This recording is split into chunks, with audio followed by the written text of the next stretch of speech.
Being a tattoo artist when business is really slow uh, is challenging, and it triggers a slight depression episode.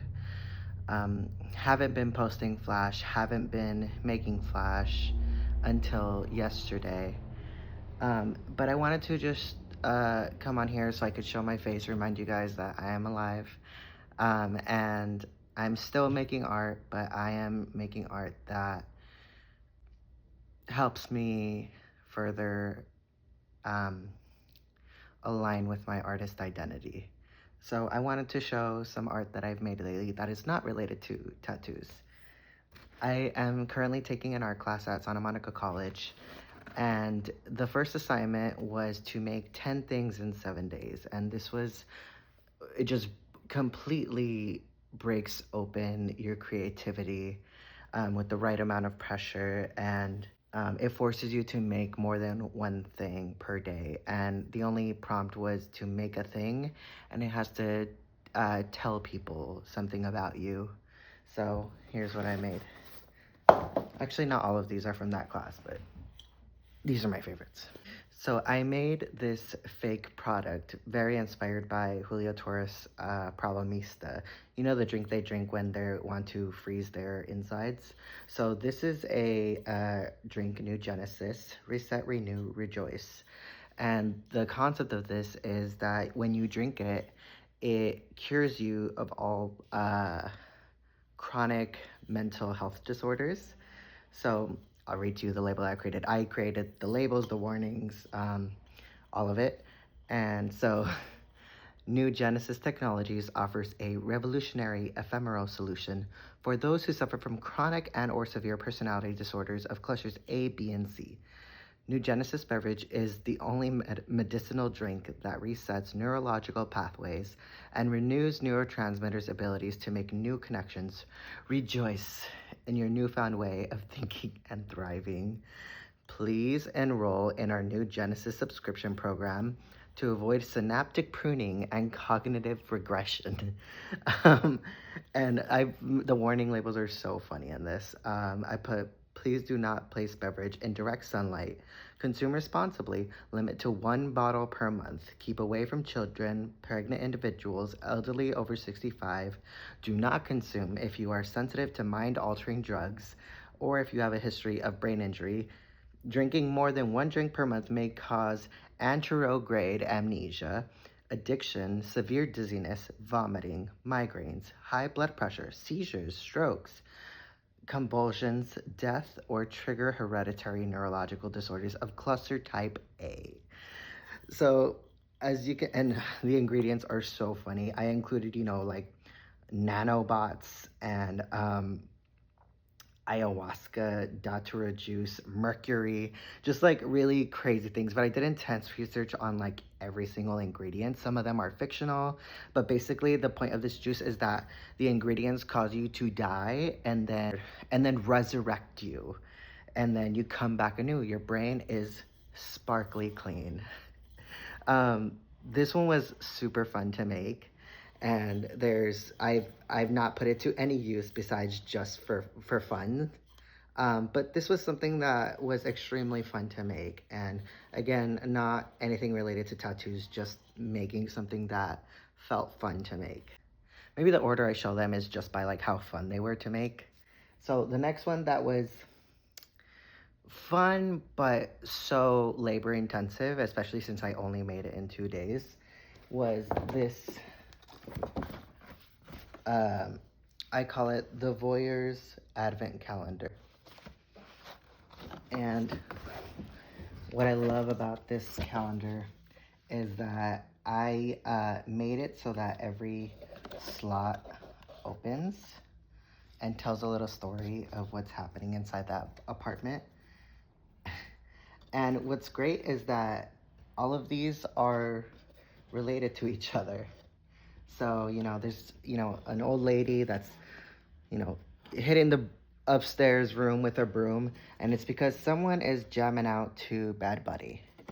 So this was a really fun project to do, and this was actually my class's favorite project. They said I really didn't need to make anything else. This was enough. So the next thing that I made that was extremely fun, both to make and in product, is this cootie catcher. And it's not any ordinary cootie catcher. It's one that when you open the tabs, what you get is an intrusive thought. So like, what if I ate glass? What if I ate glass and I didn't realize it? I think this is really reflective of the OCD brain, where you think you're just having fun and going about your day, and then boom, intrusive thought ruins your day. So this next one, I call it sympathy for the devil. I call it sympathy for the devil. I put wires in where the facial hair would be. It's actually quite painful. These are horns made of clay. The mask was pre-bought, and I added little pearls here to the eyes to show that the devil is crying. This one was more personal work than for fun. This one has to do with transitioning, formerly being an outsider to, the social demographic of men, and then becoming part of that social demographic, and feeling like I'm becoming part of the demographic that I considered to be the devil, the perpetrator, the creeps, the people who inflicted fear my whole life. And now I am a part of this demographic, being transmasculine. And I recently also learned about Lucifer as, the light bearer as opposed to just a bad guy in Christian lore. And, I learned that Lucifer is actually someone who cared about humans. So I felt kind of bad for him. And I realized that the famous image of Lucifer as an angel, he is crying. It also relates to how I feel sympathy for the struggles of cis men, being socialized as cis men, being uh, discouraged from having any emotions other than rage. This is my homage to that, to say, I see your struggle, and I sympathize with it. So this is a mindscape, a landscape that is not real, but just exists in my mind. Got these little creatures. I have another mindscape.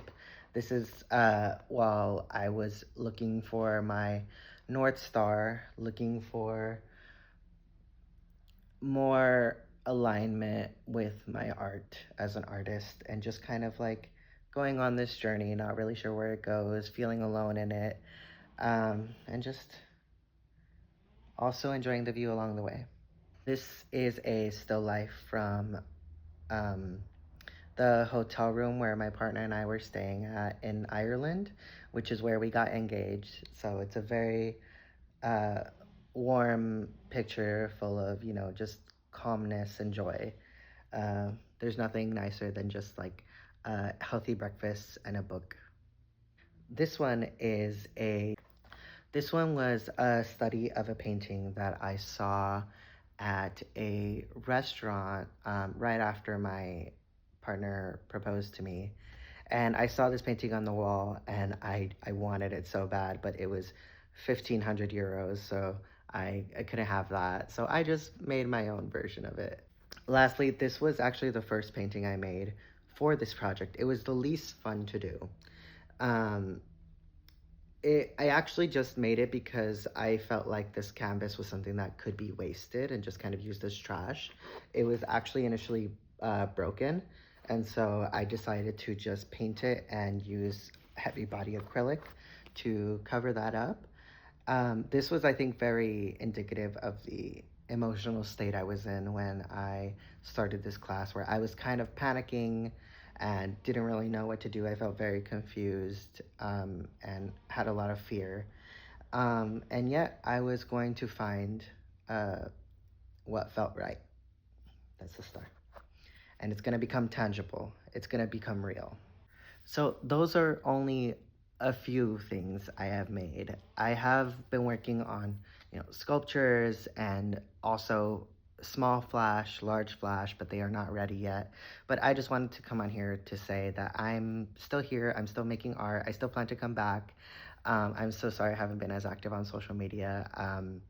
I will, do my best to just kind of show up as I can, not as much as I can, not as best as I can. I will just show up. It is a long journey and a long process to be an artist uh, in a service industry where I have to balance making art for others and making art for myself. So, thank you for your patience while I am really focused on making art for myself. Thank you so much for taking the time to listen to me talk about my art. And I promise I will be back, hopefully, in a much better state of mind to make art for y'all. Yeah, thank you so much.